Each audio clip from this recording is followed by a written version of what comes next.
Well, I've just got back from the marina and I have one of these, a 55mm socket that the tech services guy kindly lent to me. So as soon as I've taken this one out, put the new one in and everything's tight, I'll get this straight back to him, because I'm a firm believer if you borrow something, don't stand around finishing your job. Get the tool back to the guy you borrowed it from immediately.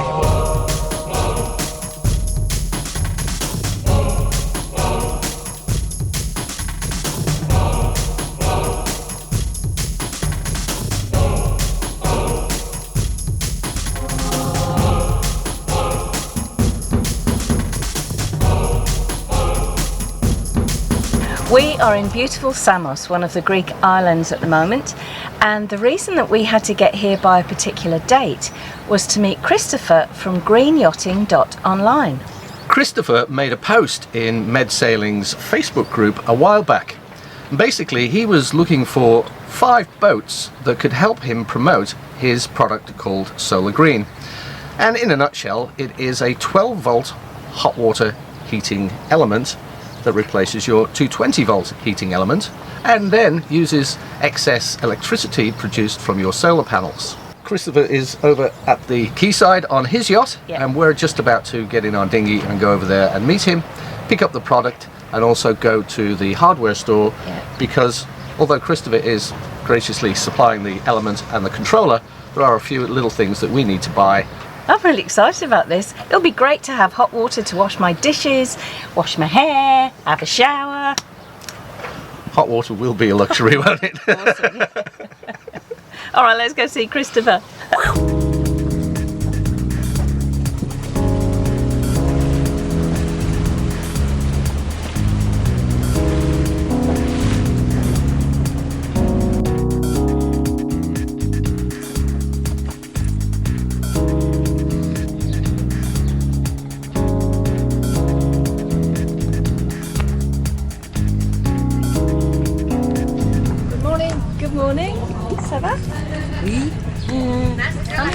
Good morning.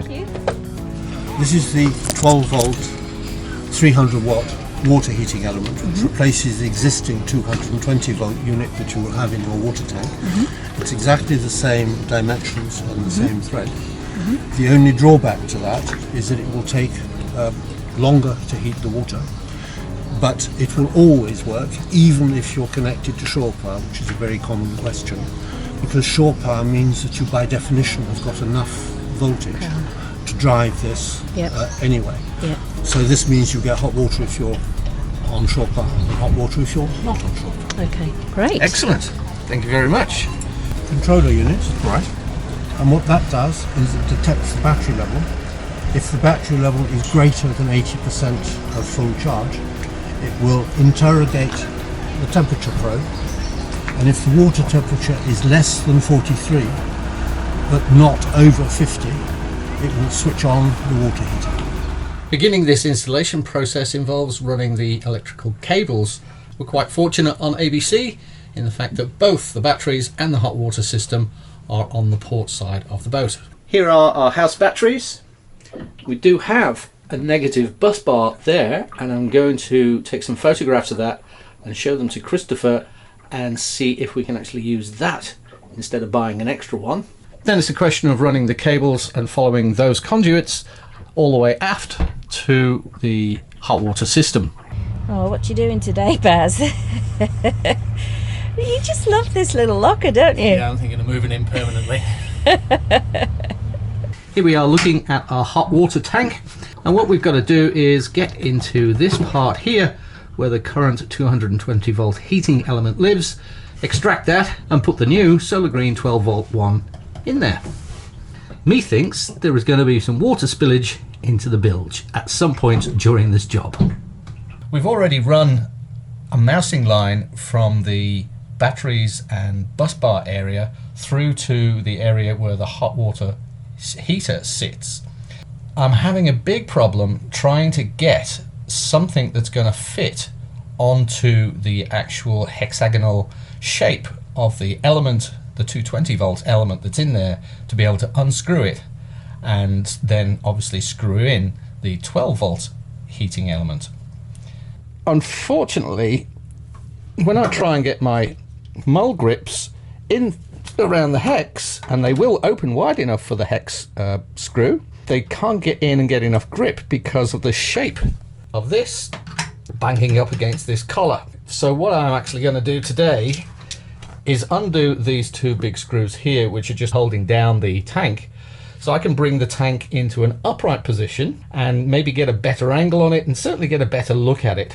Well, I've got those bands that were holding the heater in position unscrewed and removed, and I thought that I might be able to drag the whole heating unit to here where I'm standing and stand it upright to be able to access the heating elements, and also get the added bonus of not having to disconnect any hoses and thereby losing water and putting a lot of water into the bilges. But, and as always, there's always a but, the hoses that go from the heating unit to the engine, where the engine heats the water when the engine's running, they are a certain length and they won't allow me to move them any further, so I'm definitely going to have to undo the hose clamps. I have, at the electrical panel at the nav station, turned off the water pressure pump and also closed the valves to both of our freshwater tanks, so the only water loss really should be what's in the heater unit itself. There's our engine hoses down there. Minimal water loss because this is a closed loop cooling circuit for fresh water for the engine.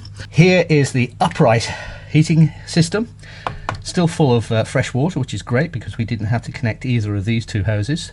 Now you can see the dilemma I've got here, trying to get something that's going to go around that hex but also manage to fit inside this lip. So now I've got it in this position, I've got more torque that I can put on it, and it's certainly a lot easier for me to work on. So I'll get my trusty tools out and see what we can come up with.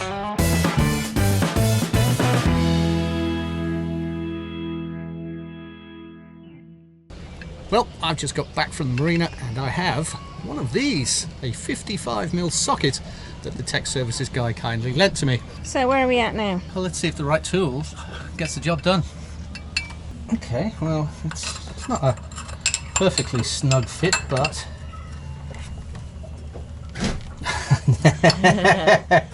that'll be right. So you need full hands then.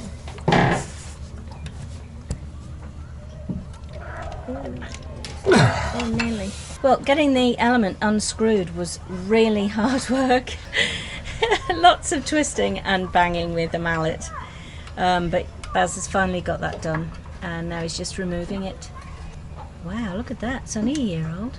Less than a year old. Yeah. Now that's something that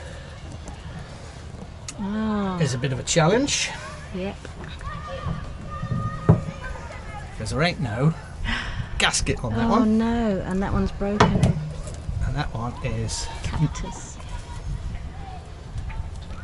Well, I do have gasket stuff. Let's get the gasket stuff out and make a gasket. All right. Oh, there we go.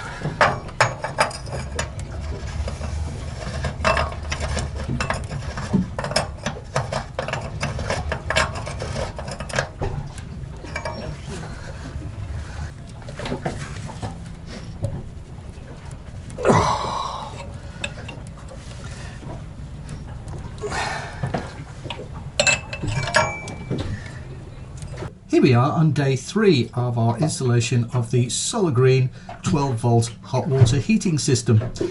The main delay was sourcing the right 55mm socket to remove the old 220 volt heating element and to be able to install and tighten up the 12 volt heating element. So I'm lying here, not just for the fun of it, I'm lying here to show you guys what I've just installed. So if you step this way, here is the main controller for the 12 volt water heating element. I've already connected 2 cables because it was just easier to do because I'll be working upside down. The third one is a lot easier to get on because of the way it's shaped. And on the back of the unit, I also put 2 strips of double-sided sticky tape just to hold it into place even more securely.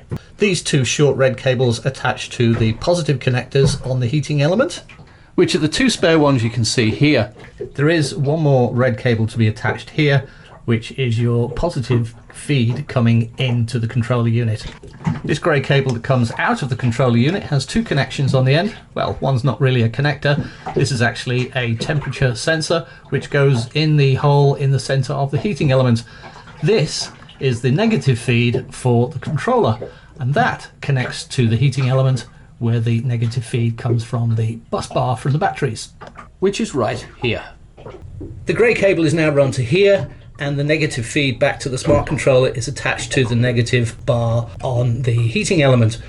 The heat sensor is now inside the hole, and because there's no way of firmly attaching that in there and it hasn't got gravity on its side, what I've actually done is I put Sikaflex in there to seal it in. So we'll let that cure before we start messing around with this any further. One of the jobs we can complete while we're waiting for the Sikaflex to go off is to run the positive and negative cables back to the battery compartment using this mousing wire that we ran on day one.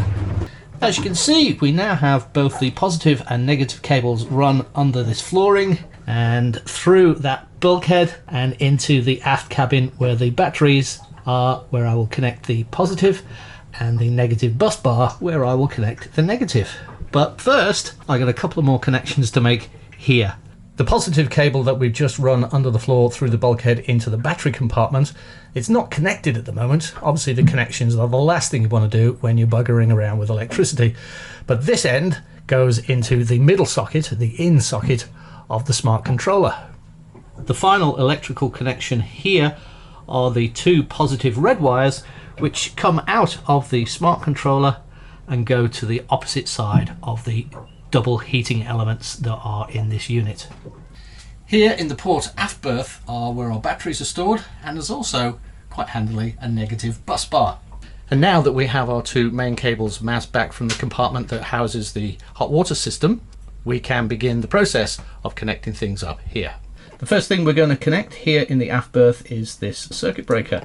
Now, Solar Green recommends a 40 amp, but unfortunately all they had in the chandlers was a 35 amp. So I made inquiries to Christopher at Solar Green, and he's done the calculations and he says yes, you should be fine with a 35 amp fuse, circuit breaker or switch, whatever you want to call it. One thing to remember when connecting a circuit breaker is to have a look on the outside, and you'll see embossed somewhere near these connections load, which is this side, and line, which is this side. This cable that we ran from the hot water compartment gets attached to the load side of things, and this short cable gets attached to the line, and then finally it gets attached to the positive terminal on one of our batteries. I've now turned off the batteries at the battery switches, and we're going to attach this negative to this negative bus bar right here. That negative wire attached to the bus bar attaches to the negative side of the two heating elements inside the water heater. And from our circuit breaker stroke switch, we have a positive red wire running all the way back to this house battery positive terminal connection. And now the moment of truth. I'm going to get Antje to switch the batteries back on. Well, so far there's no pops, bangs, scratches, sparks, or sounds of sirens, so that's a good thing. Now we're going to flick the switch and then going to take a look at the smart controller at the hot water system. That's a good sign too. The 35 amp circuit breaker has stayed in the open position, and we have a red light, which means that the water in the tank is now being heated from our photovoltaic solar array.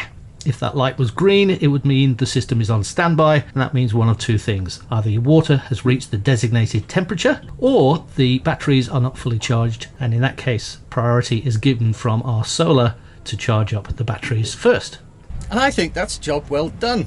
Of course, the proof of the pudding will be in the eating when we have a look at how hot the water comes out of the tap when the sun goes down this evening. A couple of things left to do. Obviously, the first thing is to resecure the hot water system, tidy up all the cables and make sure that they're all tied off with cable ties so there's no movement which could cause any chafing of the wires. How's it going in there? Oh, it's great. I'm having a hot shower. Can we have a look? No! So at this point, I'd just like to say thank you very much to Christopher and everyone else who works at greenyachting.online. Thank you very much for choosing ABC as one of the winners of your complimentary Solar Green 12-volt hot water heating systems. It really will make a difference to our life here on board, and we'll give you regular updates on how things are going. Just as a little bit of a bonus, I also want to show you the complete mess that this boat is in at the moment, just for this installation.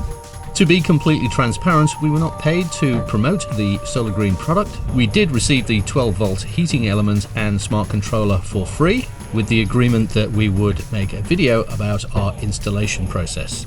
We also do not receive any commissions from sales of the Solar Green product. However, with the product now installed, we can say that we are more than happy with the finished result, and the availability of constant hot water is a welcome bonus. Somebody's got a lot of tidying up to do.